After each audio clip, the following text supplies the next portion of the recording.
Hi අද තේ බොන වෙලාවට කන්න මුකුත් නැද්ද? එහෙනම් එන්නකෝ මාත් එක්ක රසම රස කෑමක් හදන්න.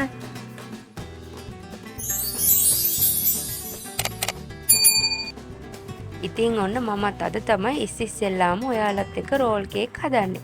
බලන්නකෝ වීඩියෝ එක අන්තිමේට මොකද වෙන්නේ කියලා. ඉතින් මුලින්ම භාජනයකට මේ වගේ බිත්තරයක් කඩලා දාගන්න. ඔයාලා බිත්තර ගන්නකොට ටිකක් ලොකු බිත්තර ගන්න. පොඩි බිත්තර වලින් ගන්නව නම් බිත්තර දෙකක් අරගන්න. ඊට පස්සේ සීනි මේසේ හැඳි 4ක් මේ බිත්තර එකට එකතු කරලා හැන්දකින් හරි ගෑරුප්පුවකින් හරි එහෙම නැත්නම් විස්කේකින් හරි හොඳට බීට් කරගන්න.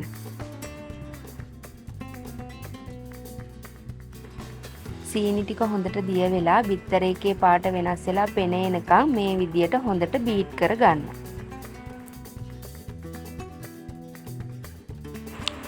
ඊළඟට අපි පාන් පිටි මේස හැඳි 4ක් මේ බිත්තර එකට එකතු කරගන්නවා. පාන් පිටි එකතු කරගන්නකොට මේ මං අරගෙන තියනවා වගේ පාන් පිටියකට බේකින් පවුඩර් මේස හැඳි භාගයක් දාලා මේ වගේ පෙනහෙරකින් බිත්තර මිශ්‍රණයටම හලා ගන්න. එහෙම නැත්නම් වෙනම භාජනයකට හලලා මේ බිත්තර මිශ්‍රණයටම එකතු කරගන්න. ඊට පස්සේ වැනිලා තේ හැන්දක ප්‍රමාණයක් වගේ ටිකකුත් එකතු කරලා ඇස්ට්‍රා දිය කරගත්ත මේස හැඳි දෙකකුත් එකතු කරගන්න. ඊට පස්සේ අපි එකම පැත්තට විනාඩි 10ක් විතර ආපහු බීට් කරගන්න ඕනේ. ඔයාලට මේ හැන්දෙන් බීට් කරගන්නවා වගේම තමයි බෙන්ඩර් ජායකට මේ මිශ්‍රණය දාලා බ්ලෙන්ඩර් කරලත් මේ බැටර් එක හදාගන්න පුළුවන්.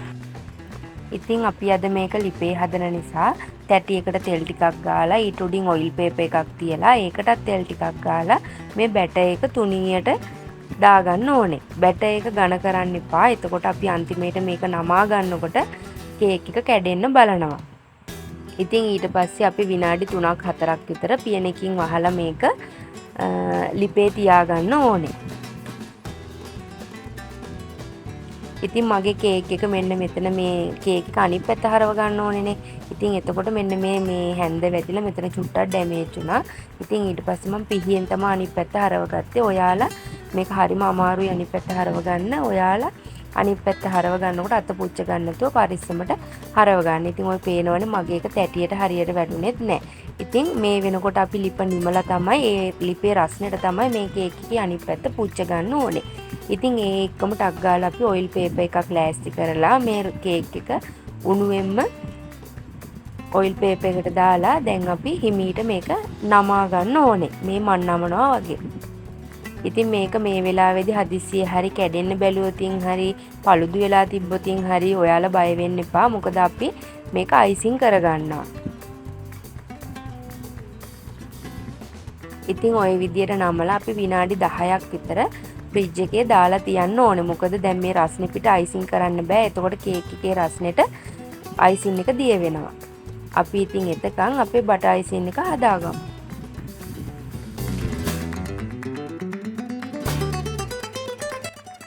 දැන් අපි බටර් අයිසින් එක හදාගන්න තමයි යන්නේ. මම මෙතන අයිසින් සීනි මේස හැඳි 4කට ඇස්ට්‍රා මේස හැන්දක් අරගෙන තියෙනවා. ඉතින් ඔයාලට අයිසින් සීනි නැත්තම් ගෙදර අපි පාවිච්චි කරන සීනි මේස හැඳි 4ක් බ්ලෙන්ඩර් කරලා අරගන්න පුළුවන්. ඉතින් ඊට පස්සේ මේක හොඳට මේ අයිසින් සීනි එකයි ඇස්ට්‍රා එකයි හොඳට කවලම් කරගන්න තමයි තියෙන්නේ. ඉතින් මම මෙතනදී රස වැඩි කරගන්න චොක්ලට් ටිකක් එකතු කරගත්තා. චොක්ලට් එකතු කරගන්න අනිවාර්ය නෑ. හැබැයි ඔයාලට චොක්ලට් අයිසින් එක හදාගන්න ඕනේ නම් මේකට කොකෝ පවුඩර් ටිකක් එකතු කරගත්තා නම් හරි.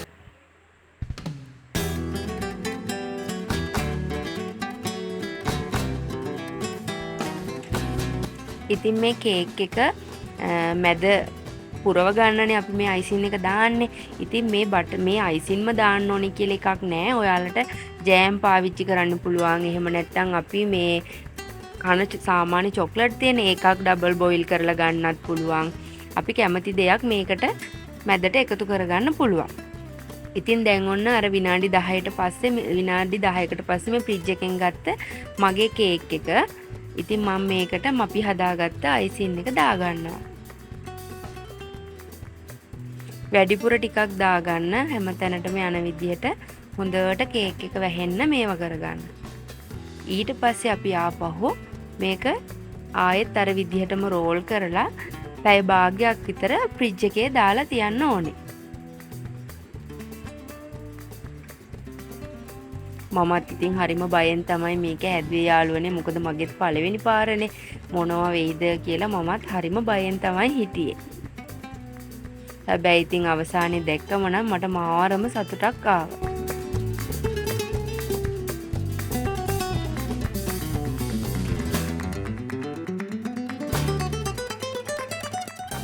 ඉතින් මේ තියෙන්නේ පැය භාගයකට පස්සේ ෆ්‍රිජ් එකෙන් එළියට ගත්ත මගේ රෝල් කේක් එක. ඉතින් ඔයාලා දැන් අත තද කරන්නේ නැතුව පිහියකින් කේක් එකේ දෙපැත්ත හැමීට කපලා අයින් කරගන්න. ඉතින් මේක මම මේ හදපු පළවෙනි පාර වුණත් කඩේ විදිහටම හොඳ සොෆ්ට් එකට තිබ්බා. හරිම රසයි. ඉතින් මේක හදාගන්න ලොකු වෙලාවක් යන්නේ නැහැ. ඉතින් අනිවාර්යයෙන්ම ඔයාලත් ගෙදරදී හදලා බලන්න. ඉතින් අද වීඩියෝ එක කොහොමද කියලා වීඩියෝ එකට ලයික් එකක් දාලා යටින් කමෙන්ට් එකක් දාන්න යන්නත් අමතක කරන්න එපා. ඒ වගේම තමයි subscribe 100 ගාවට යන ගමනේ තවත් පුංචි දොරයි තියෙන්නේ මගේ යාළුවෝ මට උදව් කරයි කියලා. ඉතින් මං හිතනවා.